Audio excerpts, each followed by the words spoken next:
안녕하세요. 생명의 샘 샘터지기 최도숙입니다. 오늘은 소비사회를 사는 그리스도인 존 F. 캐버너의 책을 소개합니다. 오늘날 현대인들은 자신의 정체성을 소비에서 찾고 있습니다. 소비주의는 모든 삶의 영역을 잠식할 뿐만 아니라 종교의 역할까지 감당하고 있습니다. 소비주의가 어떤 식으로 우리 삶을 구석구석 차지하고 있는지 이 책은 잘 소개하고 있습니다. 소비주의는 우리가 생각하고 느끼는 방식, 사랑하고 기도하는 방식, 배우자나 자녀들과 관계를 맺는 방식에까지 영향을 미칩니다.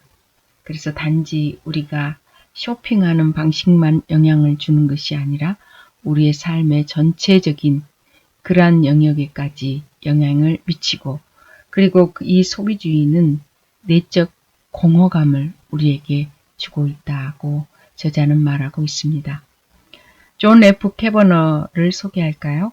세인트 루이스 대학교에서 철학을 가르치고 통합 윤리학 프로그램의 책임자로 일하고 있습니다. 예수의 사제이기도 한 그는 아메리카란 잡지의 칼럼 부분 최고상을 수상했지요. 기독교와 오늘날의 문화와의 관계에 관심이 많고요.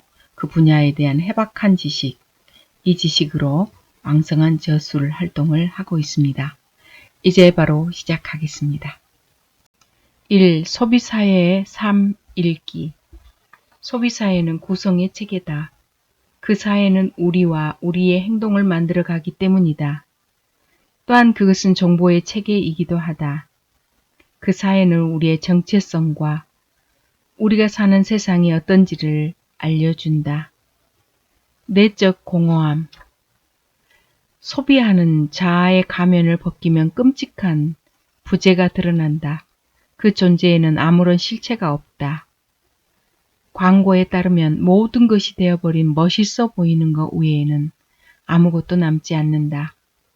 그 아래는 구멍이 있는데 더 이상 생산하거나 소비하거나 광고하거나 구매하지 않게 될 때 우리는 고독함 속에서 이 끔찍한 구멍을 발견한다.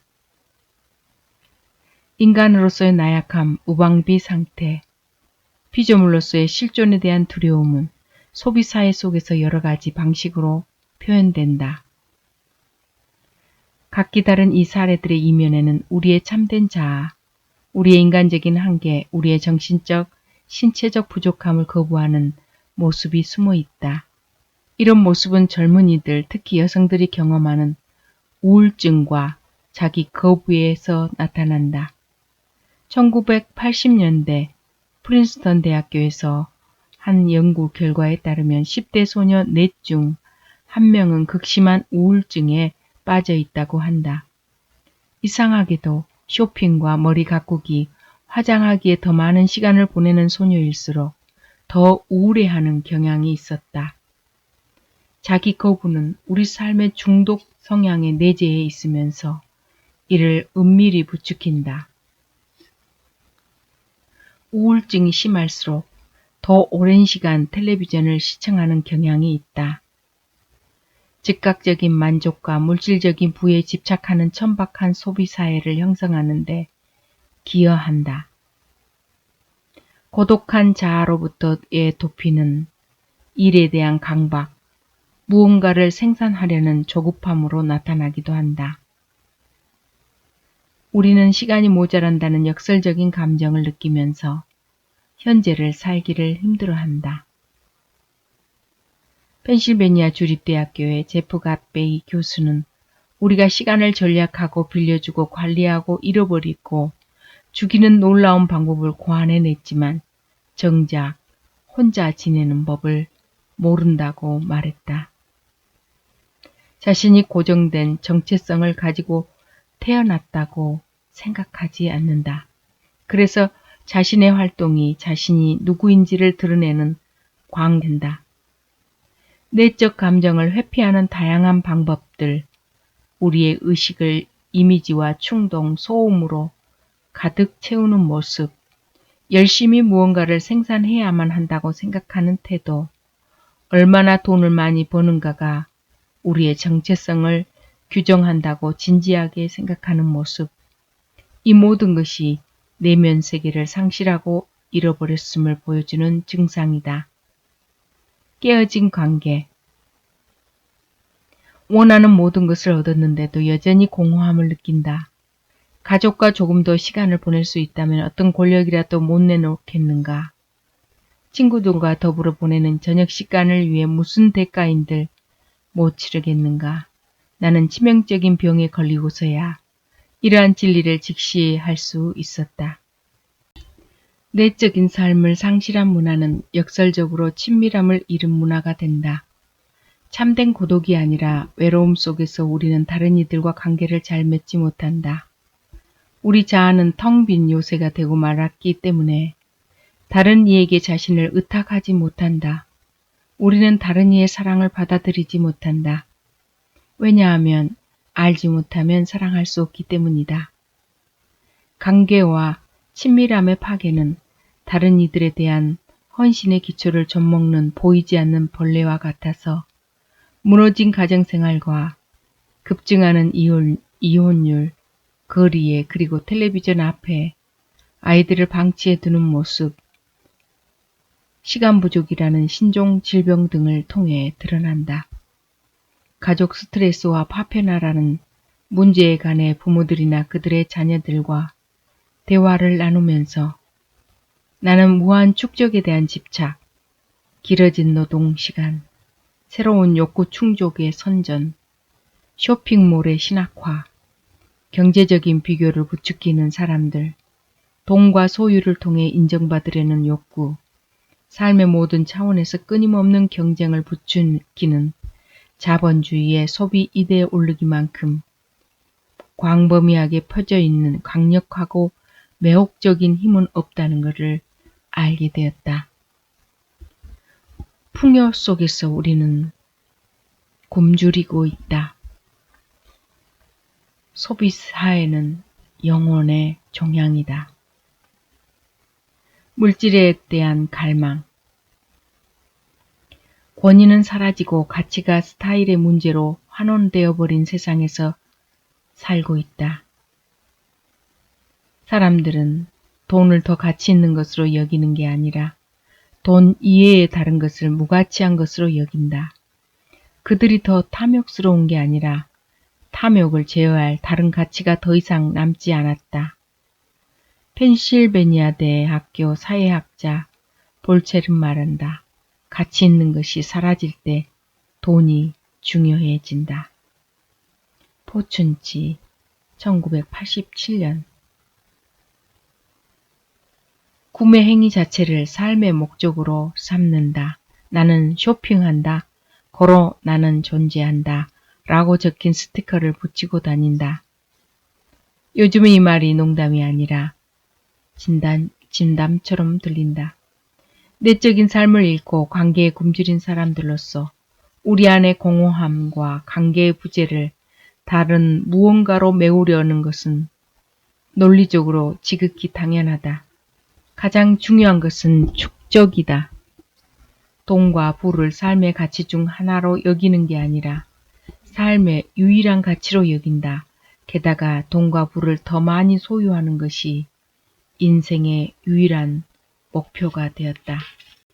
소비사회와 그 가치가 우리 삶을 구성한 이유로 우리가 직면한 문제는 실타래 마냥 얽히고 설켜 있다. 우리가 경험하고 있는 모든 부분을 공허한 의미나 목적과 연결시키는 소비주의는 거대한 의미를 지닌 무언가가 되었다.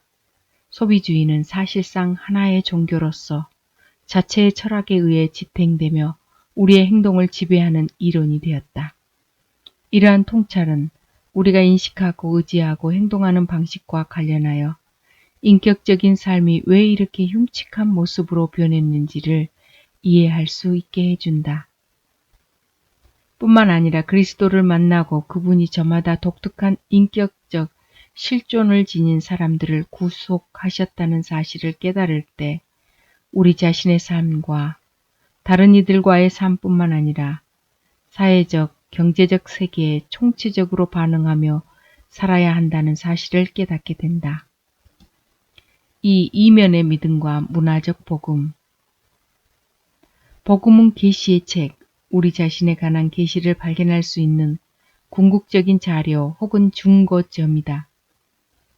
복음은 우리가 누구인가, 무엇을 소망해야 하는가, 어떻게 행동하기를 갈망하는가, 무엇이 영원한가, 무엇이 중요한가, 무엇이 참으로 가치 있는가 하는 물음에 대한 답이다. 결국 복음이란 우리의 기능적인 신이 누구 혹은 무엇인가에 관해 설명이라고 할 수 있겠다. 사람들은 점점 자신들의 손으로 만든 상품을 숭배하게 된다. 우리는 마치 인격체를 대체하는 것처럼 상품을 대할 뿐 아니라 상품이 우리에게 의미와 목적, 살아갈 이유를 제공하는 신이라도 되는 것처럼 대한다. 뿐만 아니라 그렇게 대하면서 우리는 점점 더 인간성을 상실한 사물에 불과한 존재인 것처럼 서로를 대하게 된다. 물신이란 만들어진 것, 인간 노동의 산물이다. 그러나 동시에 우리가 경건한 마음으로 숭배하는 대상이기도 하다. 물신은 우리 스스로 만들어낸 것이지만 우리는 우리를 지배하는 힘을 그것에 부여하고 물신의 형상을 따라 우리 자신을 꾸민다. 상품이라는 물신은 실제로 하나의 생활 방식이자 존재의 형식이며 그에 따라 사람들은 사고 파는 물건의 형상을 따라 그 모양대로 형성된다. 상품을 만들기 위해 노동하고 노동의 산물을 소비하기 위해서만 살아갈 때 우리는 살아계시며 인격적인 하나님의 형상이 아니라 보지도 만지지도 듣지도 말하지도 못하는 죽은 사물의 형상을 따라 재창조된다. 죽어있는 대상에 우리의 정체성을 의탁할 때 우리는 그것의 성격을 취하여 우리 자신 역시 보지도 만지지도 못하는 진정으로 소통하지 못하는 사물에 불과하다고 상상하게 된다.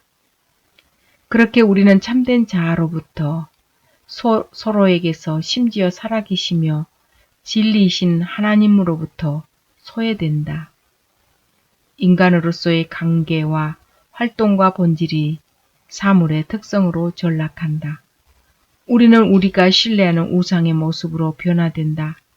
상품을 숭배하고 상품을 위해 살아가며 상품의 질에 따라 우리의 자신을 판단함으로써 우리는 자유와 인격을 앗아가는 거짓 신을 창조해냈다. 모든 형태의 우상 숭배는 참된 인간관계를 없애고 인간 세계의 질서를 전복시킨다. 우상 숭배는 고통을 안겨주며 삶과 목적을 국가나 물질의 소유, 기술, 종교적, 정치적 이데올로기에 봉사하는 수단으로 축소시키고 만다. 인간은 사물의 노예, 경제체계의 노예, 상품의 노예, 자신이 만든 물건의 노예가 될 수 없다. 인간의 존엄성을 존중하지 않고 인간을 단지 상품을 생산하는 거대한 기계의 부속품에 불과하다고 생각하고 인간의 노동을 수요와 공급의 원리에 따라 결정되는 또 다른 상품으로 취급하면서 인간을 자본에 종속시키고 있다.